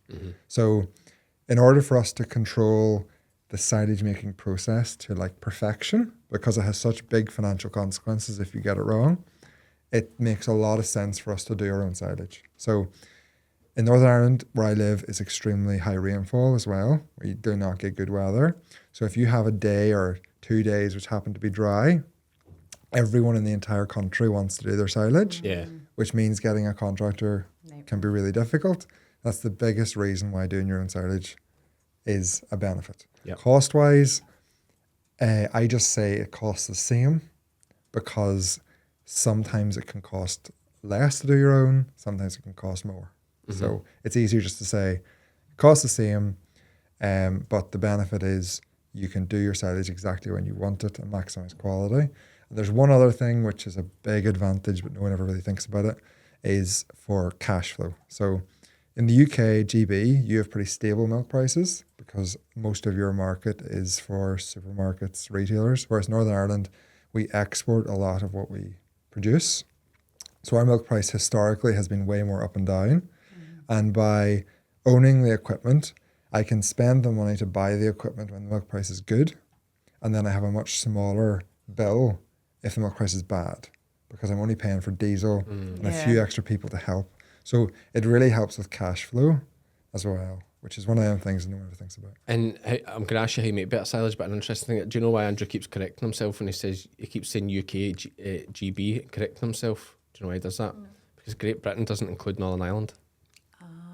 It's an interesting wee pub quiz question. That is. Yeah. So, because someone asked name the countries that make up Great Britain. It's a sore point in Northern Ireland. Northern Ireland isn't included. Okay. Yes. Random in fact there, because I noticed he keeps correcting himself.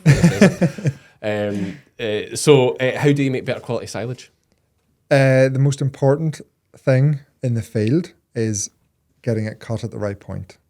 As in time of the day or growth? No, it's in growth stage. Okay. So, and it's almost like a mindset shift, because everyone, if you're used to doing 2 cuts of silage, you have in your head that the silage is ready whenever it's like this height, like over the top of your welly boots, a really good crop, okay? But that's way too late to be cutting it. If you're doing 4 times, it takes a little while, but you eventually then suddenly consider this to be a good crop, and you're happy to cut that. So anyone listening, you're talking about what, 5-6 inches? Yeah, just like maybe a couple of inches below the top of your welly boot is when we sort of cut. And you get the same amount of yield out because you're cutting 4 times instead of 2 or 3, but you're just getting better quality grass. And better quality is higher sugars, higher protein? Higher energy, higher protein. Is energy sugar? What is energy? No, it doesn't have to be sugar. It can be lactic acid. It can be, that's what generally the sugar is converted to, which becomes your energy. Yep. But that's the most important thing in the field. A couple of small details like the height you set your mowers and stuff like that. Not leaving it down for longer than 24 hours. Just 24 hours is your absolute max. Not giving it too much wilt time? No. As soon as you cut your grass... You kick it out? No. No.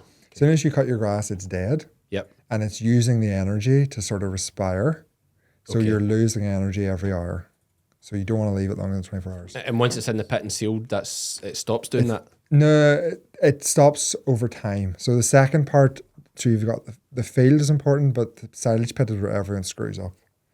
Because once that grass is cut, it's dying, and you need to get it into your silage pit and get it pickled as fast as possible to preserve the energy that's there. So it needs to be really well compacted. And whenever I use Ecosil, because it's a really efficient converter of sugars to lactic acid, and you want to get lactic acid produced as fast as possible, so it pickles your silage, and then it's stable, not losing energy anymore, and that's what you want. Okay. And we had Michael Woods in, who's a silage, not a silage contractor, he's an all-round contractor. And I suppose we asked him a couple of technical questions that we weren't quite sure of, but how soon after you put silage in a pit can you open it up and use it? If you have to feed the silage, you'll have to feed the silage. Like but you could use it the next day. Yeah, a lot of people do. The issue with that is because it's not fully pickled, your face is going to decompose so really waste quickly. A lot. You waste more, basically, as long as you can leave it is better, but it should get a stable pH in like 4 to 5, 6 weeks. Okay, so after 6 weeks, it's pretty steady where it is. And again, to make that process more efficient, you need to make sure it's really well sealed, really well rolled. Get your sugar converted to lactic acid as fast as possible. Is there something in the grass that's just been cut that's dangerous for animals to eat? I feel like when Dad cut the grass at home, like putting the cuttings in the field for the sheep were, that like was a bad thing. Because folk use zero grazing, so no. Like folk will cut it and put it into the cattle immediately. Straight away, yeah. I don't know what that would be. Maybe just the fact that it ferments a bit and... Yeah, not as nice. Sheep are very funny. Like you can't feed the same silage. You can feed pretty rough silage to like beef cattle. Yeah. That you couldn't feed the sheep just because they can't get mould and all this kind of, any dodgy bits is really bad for sheep, so it might just have been that. But I mean, the silage journey, like whenever I went to uni, seeing farmers making really good silage, in my head I thought it was easy. I went and read tons of like books and online about how to make good silage. And then I came home and tried it. And it took me 7 years. Yeah. To 7 years to learn get from good at mistakes. it. And it's because I would change one thing and it would have an effect on something else. Yeah. So it never actually got better. Yeah. And it's like there's like 20 different variables in making good silage. And if you get one of them wrong, you haven't made good silage. And you have to like get everything balanced. And it's almost like once you know how to do it, it seems easy. But when you're trying to learn how to do it, it's just the most confusing, complicated thing in the world. Yeah. Because one of the first videos I saw yours, I think, was you talking about your sampling your silage. And you're talking about how you're improving the silage. I might misquote you here. It had saved you £30,000 per year. Yeah, no, the financial consequences is crazy. When I first came home, we were taking negative 70 litres from forage. So all the grass my cows grazed, all the silage we produced in a year, okay, was producing us 0 litres of milk. That was just sustaining the energy of the cow. Okay, yeah. Every litre of milk we produced came through a meal lorry. Now we're at about 3,000 litres. So we're getting... That's huge. The difference is massive. Same area of land, same money spent in fertiliser, and we're getting 3,000 litres per cow from grass. So that's 3,000 litres times 190 cows times 50p. Yeah, I don't know what that adds up to, but it's a heck of a lot of money. There is an extra cost in making better silage. It's not as simple as just, that's all extra profit. But it's tiny compared to the... And what is your profit? As a geeky guy, you must know this. What is your profit margin per litre? Ironically, I don't know this as an up-to-date figure, but our cost of production is around 26 to 27 pence per litre. Wow. But that's our that's our cost. But then out of that, we have to take me and my father's drawings, so what we need to live on. And then there's also about the same again as repayments on debt. So you're probably adding 10p a litre on top of that as a minimum, as a very minimum that we have to make. But still, you're sitting at a good margin just now. At the minute, yeah. Say 36p is our cost of production and the milk price is 46 at the minute. But then this time last year it was 33. Yeah. So you're relatively running at a loss. Yeah. Although, and there's been... you just cut your drawings at that stage. That's the problem, isn't it? You're the first one to get cut. Yeah, it doesn't really work like that. Because you've got your own personal bills to pay. You don't really, it's not really an option. But yeah, no, it is pretty profitable at the minute. But this year, for our business, it's been a really, really bad year. There's just with the weather is just, it's probably cost us 40 or 50,000 pounds. So that's a huge chunk of that money gone. In terms of what poorer silage and damage to fields just and being short of silage mainly. Yeah, okay. And we're like today we're culling. So you're making it up with feed, with meal. Yeah, and then we're also culling really hard. So our stock numbers are like coming way down. So less milk. Less milk, and then them stock numbers will have to be built up again in future. So you're dropping your stock. One hand, obviously, it'd be good to get rid of bad genetics and problem cows, but also it's because you need to, because you're our option is buy silage at an extortionate price. It's like £50 a tonne at the minute, or cut stock and be more efficient this winter, and then have to build them numbers back up again in future. But it's been a very stressful year as well. Just even grazing cows has been really challenging.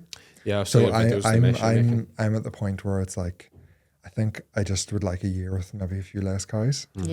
And it sort of comes back to, in 2019 was probably our best ever year for performance. And I would say that I was pushing everything. I wanted to be like top 10%, but it was taking all of my time. Like I didn't do tech stuff. I didn't do social media. I didn't do anything else but farm in 2019. And then I had this realization of this is just too much. Like it was taking everything. So I maybe dropped 10, 20% of the performance, but I've saved 30% of my time. So it's like that last little bit has just such a high cost in your time that I've just let it go a little bit. It's annoying whenever things don't go as well as they were, but at some point you just have to be like, Well, it's hard when you have such a good year just to go backwards. Yes. Like, yeah. It's just mentally, it's hard. It's really hard to go backwards. Yeah. There's a huge like incentive to produce as much or more milk as last year. Yeah. And whenever it's been a bad year, that's just really hard to do. Yeah. No, and obviously everyone can follow your journey on Farm Theory on TikTok and on YouTube. Yeah. Lots of geeky, informative stuff there, but actually I think it's very helpful for lots of people. Definitely. It's interesting in a world where we have so many people doing social media now in farming, especially in dairy. Yeah. I think dairy's probably dairy and tractors are probably the two biggest. Yeah. For social media, I would definitely say yours stands out as being different. I try, mainly because you're different. Yeah, I There's try a wee bit of something there very. with you, but it's obviously working to your favour. I try very hard to do different stuff, and I think that's why it's worked. Yeah. Is because it's different. Yeah. Talk about his compactor quickly, because I mentioned Michael Wood. You use a compactor, don't you, with Yeah. discs on it? Yeah. Yeah. But he uses a big bucket thing, like a big massive thing with a big bucket, a JCB loader Yeah. thing. I mean, that'll be better because it's heavier, but it's obviously so much money you can't justify it. You need, what is it? I can't remember now. Is it 30% of what you put in an hour as tonnage rolling your silage? So if you put in 100 tons an hour, you need 30 ton. So, Okay. Yeah. So that's how you work it. And the compactor just does your job just nice. Yeah. With Worth getting or worth not? Is it one of those ones you bought it and actually didn't really need it, or do you think someone should buy one? The clearest evidence is that when I bought it and I told my dad that I spent £8,000 on a set of train wheels, he went mental, right? And then the day it arrived, he had to use it.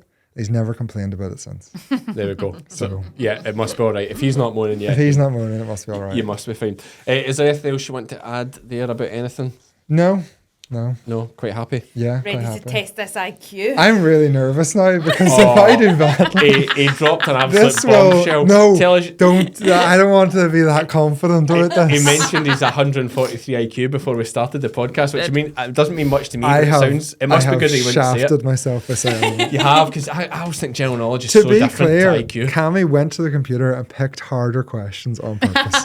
He was sorting through them for 20 minutes. And in my defense, I printed an extra sheet of questions out You because I did. thought this could be, we don't want to run out of questions. So, scores to beat. I'm also extremely competitive, so if I do badly, this is going to ruin my whole week. Yeah, well, the Hoof GP, myself, my, Who's the Hoof- what- my who's the cousin Hoof G- Graham, he's second. Graham, right. We're all very competitive, I would say. So, yeah, the top three are all very competitive. If I beat Iona, I'll be happy. Right, Andrew. He's Because lying, though. because I think you're so intelligent that I'm like, Oh, I if I saved can- that. if I Absolutely can- saved that. Obviously, Cammy made up his score. There's no way he got 9. I mean, picked the everyone in the questions. audience knows. I picked the questions. I still couldn't Yeah. beat Graham. Yeah, he says that, but he's only going to be happy if he beats. I Neil. am genuinely nervous now. I It is shouldn't nerve-wracking, get it is competitive. It's fine, right? Let's. But you can pass as many as you want. Oh, So- you can is there a time limit? Yes, 2 2 minutes. minutes. As many as you can get right in 2 minutes. But pass. Oh my goodness, You can pass any. You can pass any. Iona will read the question and then she'll read actually the. If you pass, Yes. she'll read or get it I know, wrong. She'll I read the kept correct forgetting answer. to read So, the and can you you- need to read the answer. Is there a penalty for getting it wrong? No, Oh, no. So why would you ever pass? speed rather than Right. fanny about thinking it up. Right, If you okay. just. But I'm with you, though. I was always taught at school But that was, answering a maths or but that was a not. mistake. I shouldn't be giving you coaching, but that was a mistake I made, is trying to mess about thinking the answer when I was never getting it. Right, As okay. soon as you hear it, and you think I know nothing about that. If you just if you wait till the end of the question and say pass, And how much is the prize? we might do a grand final or something. Okay. We'll think up something. It's the honour. £1,000. Excellent. It's the honour. You've got the head of a former head of agriculture for HSBC in the UK here at the Is top. he the top? He's the top just now. He definitely paid for that. So he's Okay. he's well, there is family connection, so I could have bumped him up a bit. Although he was answering mad questions about Russian composers and stuff. So Oh yeah, don't ask me I don't know that. how that's going to help you. Right, IQ. timing. I will time, yes, and we will go in 3, 2, 1, go. What is the common name beginning with Jai for a young kangaroo? Pass. Which Spanish leader ruled Spain between 1939 and 1975? Spanish leader ruled Spain. I should know this. I don't know. Francisco Franco. On 10th March 2017, which UK artist claimed 9 of the top 10 positions in the UK singles chart when his new album was released? Ed Sheeran. Yes. Which British Prime Minister first joined the House of Commons as MP for Maidenhead in 1997? David Cameron. Theresa May. The English word aviation meaning the flying or operation of aircraft or origins in which European language? French. Yes. Yellowstone, established in March 1872, holds the distinction of being the first US what? National Park. Yes. Which US sitcom, which first aired in 2009, stars Amy Poehler as Leslie and Nick Offerman as Ron Swanson? Parks and Recreation. Yeah. The Gun Seller is the first novel written by which English actor, better known for his appearance in the medical drama House? Ed Sheeran. Hugh Laurie. Which Greek god is considered the herald of the gods with winged sandals, which allow him to move quickly between worlds of the Hermes? Which 2021 action thriller, also starring Connie Nielsen and Christopher Lloyd, sees Bob Odenkirk return to a dangerous life following a house robbery? Oh, Better Call Saul. Nobody. Idea. Art, Artie, and Archie are all common nicknames for which male name? Alan. Arthur. The Royal Albert Dock is found in which UK city? Edinburgh. Liverpool. Shane, Brian, Mark, Keane, and Nicky made up which Irish boy band? Come on. Boyzone? No idea. Westlife. Nicky Henderson, Paul Nichols, and Mark Shannon are well-known names in which field? Agriculture. Racehorse trainers. John. Them questions were terrible, to be fair. Tough. Are they too much entertainment based? They're cultural. Yeah. I'm a nerd. I mean, Joey for kangaroo, though. Yeah, I should have got that. Yeah, true. That's The pressure was... I feel that there's a lot of entertainment questions. But then, no, the English word for aviation, British Prime Minister. Okay. Liverpool Docks. Yeah, should have got Maidenhead as well. How did I not know Theresa May? Greek god. Yeah, I suppose it is a lot of... I think, yeah. Okay. Yeah, okay. I'm very I did bad not under know pressure. Artie or Archie. See, my friend's called Archie, and his name's Alan. Yeah, but his surname is Archibald. It's definitely not Alan. Yeah, Archibald. Yeah. That's what. Yeah. See, I'd say Archie's a nickname for Archibald, but it must be for Arthur as well. It's for Arthur. Yeah. I didn't know that. So they say. Yeah, Shane Bryan. Yeah, Westlife. That was a 50-50. The only reason I wouldn't say boys ones because there's no Ron in there. There's 5 of them. Well, I just Was know, boys I just on know, 5? No, I just know Ronan Keaton's. I'll know for future never to go on a quiz show because the pressure. Yeah, I think the pressure did get. I could feel it off you before you started there. The next one's going to be good. No, don't say because we'll use it for the next one. No, I can say this one. We'll just not. Footballer Kenny Dalglish won 102 caps for which country? I know nothing about football. Scotland. Scotland. On my TikTok profile, my caption is "I know a lot about a little," and so it seems, and that is true. We got a 4 there. That's very good. 4. So you're on the board. You'll just be above. I'm almost disappointed I didn't do worse to at least get the definition of being bottom. Yeah. It's they're tough questions, eh? They're tough questions. Well, we should have made it more sciencey. Yeah, I'm going to watch back and see what the HSBC guy got, and if he's getting like, what's 2 + 5? No, he got like name this Russian composer such and such, and all random stuff. I suppose similar, but yeah it's just he's lived a life. Well, that's a disappointing end. What an anticlimax. Have you enjoyed your time with us today? I have, yeah. It's been fun, yeah. No, fantastic, mate. And lots to chew through. It's been an emotional roller coaster for me. It has, from the apocalypse. This is definitely the weirdest podcast you've ever done. Yeah, probably is. It absolutely is. Yeah. Well, thanks for coming in. Anyone wants to check out more of Andrew's stuff, if you like the cut of his jib, someone commented what that actually comes from. It's a sailor term. Oh, okay. I would have known a question about that. There we go. If you like the cut of his jib, then check out Farm Theory on TikTok and YouTube. Thanks, mate. Thank you very much. Thank you. And we're back. Thank you, Mr. Andrew Wright there, Mr. 150 IQ. Mm-hmm. Got 4 questions right in the quiz. Poor Andrew's never going to go over that. What Jai is a small kangaroo. I could feel the stress. His whole demeanour changed. To be fair, like this is one thing I'll say to folk, you guys listening at home, and people always say this, but totally different. It is? When you're put on the spot. And I think that's one advantage that certainly I had, is that I don't feel the pressure because we're doing this all the time. So true. So it made the quizzing easier for me. I'm going to say it made it easier for Graham as well. Used to being the cameras on in this environment. No pressure, because he's used to being on camera. And probably as well, to an extent, Neil. Well, look at the people at the top. Wallace, he's used to it. Yeah, Hugh. Me.